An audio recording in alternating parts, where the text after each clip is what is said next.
Osian, mae'n hyfryd cael bod yma ym Mharc y Ddraig y haul yn gwenu. Diwedd y tymor yn agosau, lot o bobl yn dechrau meddwl am eu gwyliau a mynd tua'r traeth. Mae'n stori wahanol i chi, wythnosau prysur iawn i ddod gan gynnwys mae'r Cynhadledd Genedlaethol ar fi'n cyrraedd ar stepen yn drws unwaith eto. Beth allwn ni ddisgwyl flwyddyn yma? Wel, fel ti'n dweud, mae'n amser prysur. Mae gennym ni gymaint o gyrsiau hyfforddi sydd yn ymlaen dros yr 8 wythnos nesaf yma. Ond yn sicr mae'r gyngres yma o ran hyfforddwyr yn dod i mewn. Nyn da ni'n edrych ymlaen amdani. Da ni wedi cael lot o enwau mawr yn y gorffennol. Ac yn yr un modd eleni mae gennym ni nifer o gyn-chwaraewyr bellach sydd yn hyfforddi ac yn eitha profiadol, rai yn nhw a rai yn dechrau yn y proffesiwn. Mae gennym ni Thierry Henry wrth gwrs sydd mae pawb yn gwybod amdano fo, Sol Campbell, Vieira, Craig Bellamy, Ian Rush, ac yn y blaen. Felly mae gennym ni lot o bethau i'r hyfforddwyr fod yn edrych ymlaen amdanyn nhw. Mae gennym ni ryw 200 o hyfforddwyr yn dod i mewn ac yn edrych ymlaen iddyn nhw fod yn blasu beth gennym ni wedi i drefnu ar eu cyfan nhw. Chi efo ystyried trefnu cystadleuaeth 5 o ochr ar gyfer y penwthnos. Fysa'n hwyl, ie. Fysa'n lot o hwyl. Pa fath o bethau sy'n digwydd? Mae'n benwthnos o gynhadledd. Pa fath o bethau gwahanol sy'n digwydd? Beth sy'n bwysig ydy i ni yn nod ydy sicrhau fod pawb yn parhau i ddysgu. Fod hynna ddim yn dod i ben, fod yr hyfforddwyr yma sydd wedi cael eu cymwystera, bod hynny yn i UEFA B, i UEFA A neu y Pro Licence. Pan maen nhw'n dod yn ôl bob 3 blynedd, mae'n bwysig bod nhw'n parhau i fod efo meddwl agorad a parhau i ddysgu. Dal y nod ydy fod y gorau all nhw fod. Dydy ddoi ddim ddigon da, mae rhaid i fori fod yn well eto math o beth. Felly dyna di'r feddylfryd ac sialensi, syniadau gwahanol. Ac y peth pwysig ydy fod pawb o leia yn mynd o'r penwythnos efo rhywbeth bach gwahanol all nhw ategu tuag at eu sgiliau hyfforddi. Felly mae yna nifer o sesiynau wedi fod yma ym Mharc y Ddraig ar y cae yma. Nifer o sesiynau o ran hyfforddi, gwahanol systema, gwahanol syniadau ac yn y blaen. Ac hefyd wrth gwrs mae yna nifer o sesiynau lle fydd yna gwestiynu ac atab ar wahanol math o bynciau. Enghraifft, mi fydd gennym ni sesiwn ar sut mae prif leunwr yr rhif 9 yna wedi newid dros y blynyddoedd ar rhif 9 modern yna.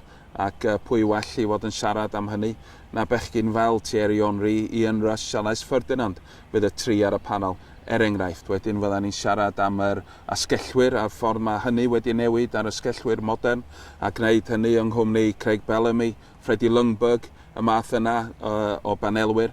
Ac wrth gwrs hefyd sut mae chwarae o dan y prif reolwyr sydd allan yna.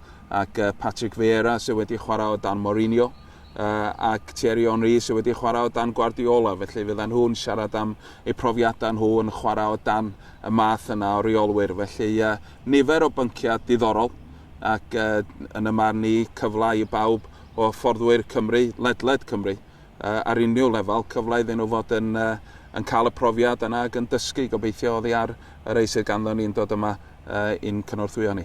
Ych chi fyddaiant yn fideo sôn am Mas yn Wenger yn cyd-destun, a maen nhw'n newydd colli fy'n Abertawe. Na, cynnwys ar Sy'n Wenger hefyd, wrth gwrs. Beth sydd ddiddorol yw bod pobl yn mor barod i rannu syniadau i rywun o'r tu allan, byddwch chi'n dueddol o feddwl bod neb eisiau rhannu'r gyfrinach pobl eraill. Mae'n swnio fel bod pawb eitha agored am rannu syniadau newydd a helpu gilydd. Ia, yn sicr, mae hynna'n yn rhan o'n athroniaeth ni yma, ac mae un o'r pethau cyntaf da ni'n anelu tuag ato fo pan da ni'n dod ar y hyfforddwyr yma i mewn am y tro cyntaf pan maen nhw'n dod i wneud eu cymwystera ydy mae meddwl agorad yn hollol bwysig, rhannu syniadau ac hefyd wrth gwrs bod oherwydd ydy syniadau a ffordd mae rhywun yn hyfforddi ddim yn rhywbeth sydd yn sefyll yn stond. Mae'n rhywbeth mae rhywun yn ei ddatblygu ac yn ei esblygu dros gyfnod o flynyddoedd. Felly mae hynny'n holl bwysig. Da ni wedi cael rhai fel Tony Pulis, Roberto Martinez y llynedd yn dod yma dangos be mae nhw'n ei gredu ynddo fo. Ond wrth gwrs mae hynna'n parhau i ddatblygu. Felly mae'n bwysig dwi'n meddwl fod pobl efo meddwl agorad ac yn fodlon i fod yn rhannu y syniadau. Ac wrth wneud hynny mae pawb yn elwa. Felly y peth pwysig i mi ydy fod y fforddwyr ledled Cymru yn elwa ac mae hwn yn gyfle i rhaid i bawb fod yn cael y cyfle yna. Pan ma'n ni'n gweld lluniau o'ch cyrsiau chi, mae yna hyfforddwyr byd enwog, pobl chi di enwi nawr, eich fynd rhywle yn y byd, maen nhw mor enwog o hynny. Ond maen nhw wrth ochr boes uwch gyngred Cymru yn y lluniau chi'n ddiweddar yn Genefa, os fi'n cofio yn gywir, a Craig Harris yn yno, Chris Hughes, Ian Hughes, wrth ochr Patrick Vieira. Mae rai bod e'n brofiad rhyfeddol i rai o'r hyfforddwyr yma yng Nghymru ac yn un gwerthfawr iawn.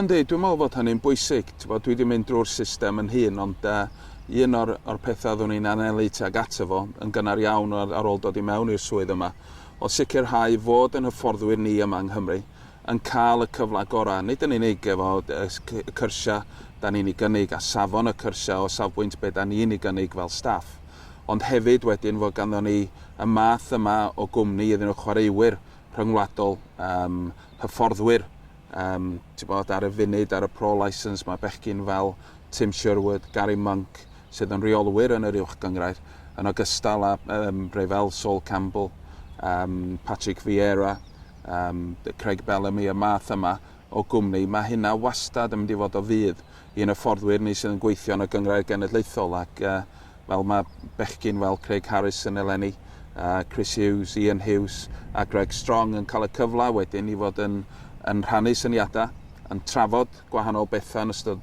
am y gêm, yn cydweithio fo'i gilydd yn ei UEFA yn ddiweddar yn Geneva. Roedd Patrick Vieira ac Ian Hughes yn cydweithio i wneud sesiwn ymarfer o flaen y cymdeithasau Pêl-droed Hwngari, Israel a Twrci.